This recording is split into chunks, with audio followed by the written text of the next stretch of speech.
ചേച്ചിക്ക് പനിയാണ്ട് വരുന്നൊന്ന് വൈക്കത്ത് ആശുപത്രി വരേണ്ടി വന്നിട്ടുണ്ട്. അതുകൊണ്ട് തന്നെ വൈക്കത്തൊന്ന് കറങ്ങിയിട്ട് പോകുന്ന ഓർത്തു. കാരണം അഷ്ടമി പ്രമാണിച്ച് ഒരുപാട് കടകൾ വന്നിട്ടുണ്ടായിരുന്നു. സോ ഞങ്ങൾ അവിടെ നിന്ന് ആദ്യം നമ്മൾ കമ്മൽ വാങ്ങാമെന്ന് ഓർത്തു. എനിക്ക് ഈ കമ്മൽ ഇഷ്ടപ്പെട്ട് ഞാൻ അത് അപ്പം തന്നെ വാങ്ങിപ്പിച്ചിട്ടുണ്ടായിരുന്നു ചേച്ചിനെ കൊണ്ട്. പിന്നെ ഞാൻ വളകൾ ട്രൈ ചെയ്ത് നോക്കി. സത്യം പറഞ്ഞാൽ വളകൾ കാണാൻ നല്ല ഭംഗിയുണ്ട്. പക്ഷേ എൻ്റെ കയ്യിലിട്ടിട്ടെങ്കിൽ ഒരു ഭംഗിയില്ല. അതുകൊണ്ട് ഞാൻ വാങ്ങിയില്ല. വെറുതെ എന്തിന് വീട്ടിൽ ഇങ്ങനെ വെറുതെ ഇരിക്കാൻ വേണ്ടി. പിന്നെ ഷെയ്ക്ക് വാങ്ങിയിട്ടുണ്ടായിരുന്നു. അതിന് 50 രൂപയാണ്. നല്ല ടേസ്റ്റ് ഉണ്ടായിരുന്നു.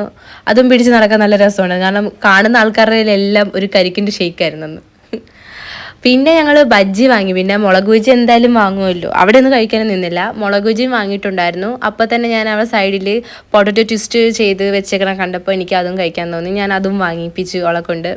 എല്ലാം ചേച്ചിയുടെ ട്രീറ്റ് ആട്ടോ. അതും ഞാൻ വാങ്ങി. അതിന് നല്ല നീളം ഉണ്ടായിരുന്നു. ഞാൻ എങ്ങനെയൊക്കെ അത് പിടിച്ച് നല്ല ചൂടായിരുന്നു. അപ്പോൾ എണ്ണ എങ്ങാനും കയ്യിൽ വീഴുമെന്ന് പറഞ്ഞ് ഇങ്ങനെ പിടിച്ചു. പക്ഷേ എണ്ണയൊന്നും അങ്ങനെ ഇല്ലായിരുന്നു. അതും പിടിച്ച് ഞങ്ങൾ ഓട്ടോ വിളിച്ച് വീട്ടിൽ പോകാൻ കയറിയപ്പോൾ ചേച്ചിയുടെ ഫ്രണ്ടിനെ കണ്ട് അവളങ്ങനെ ചേച്ചി സംസാരിച്ച് കുറച്ച് നിന്നു. അത് കഴിഞ്ഞ് ഞാൻ ഓട്ടോ വെച്ച് തന്നെ കഴിക്കുമായിരുന്നു. പകുതി അവിടെ വെച്ച് തന്നെ തീർന്നു.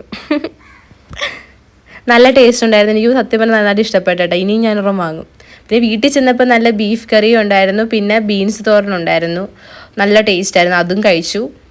പിന്നെ നൈറ്റ് ആയിരുന്നപ്പോൾ ഒരു സീതപ്പഴം കഴിച്ചു. അപ്പോൾ അത്രേ ഉള്ളൂ. ബായ്.